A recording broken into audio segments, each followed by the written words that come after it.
오전 0시 수감 8개월 만에 조국 전 대표가 광복절 특사로 출소를 했습니다. 조 전 대표의 사면 복권을 두고 야당과 시민단체의 반발이 컸던 만큼 향후 행보에도 파장이 적지 않을 전망입니다. 조 전 대표의 첫 출소 메시지는 과연 뭐였을까요? 조 전 대표 출소의 일성을 들어보겠습니다.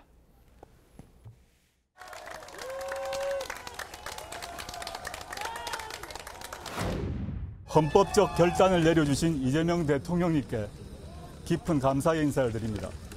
오늘 저의 사면 복권과 석방은 검찰권을 오남용해온 검찰 독재가 종식되는 상징적 장면의 하나로 기록될 것이라고 믿습니다.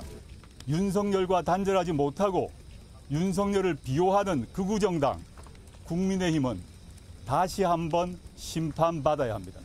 그리고 민주진보 진영은 더욱 단결하고 더욱 연대해야 합니다.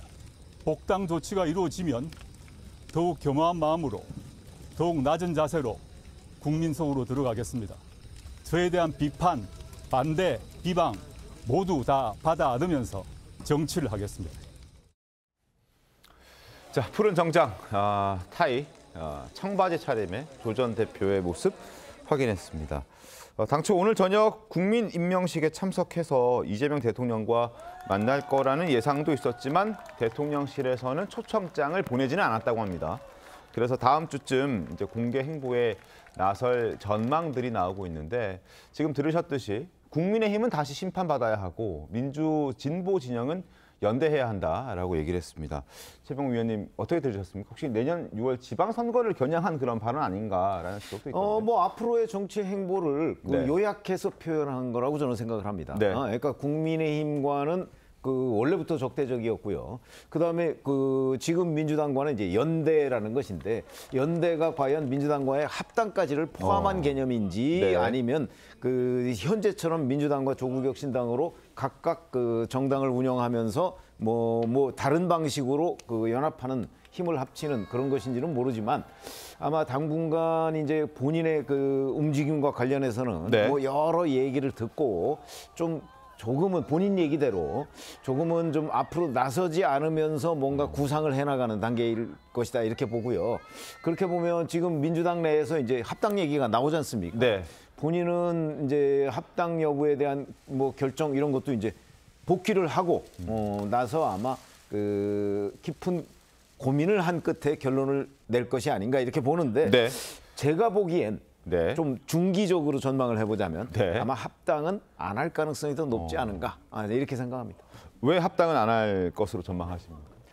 왜냐하면 본인이 합당하는 데에 대해서 아마 민주당 내부에서도 여러 가지 불편한 기류들이 있을 거고요. 네. 그다음에 본인이 민주당으로 들어가면 아무래도 민주당 내에서는 소수파가 되잖아요. 그렇죠. 그럴 경우에 본인의 목소리에 대한 일반 국민들의 주목도가 좀 떨어질 수가 있죠. 그건 본인의 정치적 영향력이 줄어든다는 걸 의미하기 때문에 네. 밖에 있을 때 오히려 정당 대 정당으로 정치적 영향력을 키울 수 있다고 판단할 가능성이 높다 이렇게 봅니다. 알겠습니다.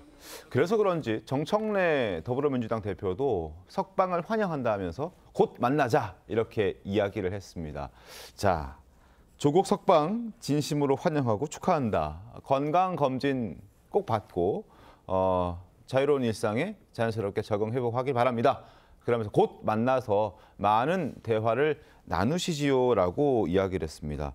단순히 축하하기 위해서 만나자는 의미도 뭐 있을 수 있지만 지금 말씀해 주신 대로 내년 지방선거, 보궐선거를 앞두고 무언가 교통 정리를 해야 하는 상황이 발생할 경우에 이런 경우를 대비해서 미리 만나서 좀 이야기를 해보자라는 해석들도 나오고 있습니다. 실제로 민주당에서 조 전 대표를 견제하는 목소리가 나오기 시작했습니다. 예전만큼 인기를 누리지는 못할 거다라는 평가절하의 취지의 그런 목소리도 나왔는데요. 박균택 의원 목소리 들어보겠습니다. 지금까지 누렸던 인기는 누리지 못할 것이라는 것이 제 생각입니다. 과도한 수사를 당한 것에 대한 측은지심, 동정심이 작용을 했을 것이고 조국 정당이 추구하는 최고의 가치, 검찰개혁은 이번 가을이면 이미 완성이 돼버릴 것이기 때문에 애잔함이나 또 어떤 지지의 필요성 이것은 상당히 줄어들 것이라고 저는 생각을 하고 있습니다.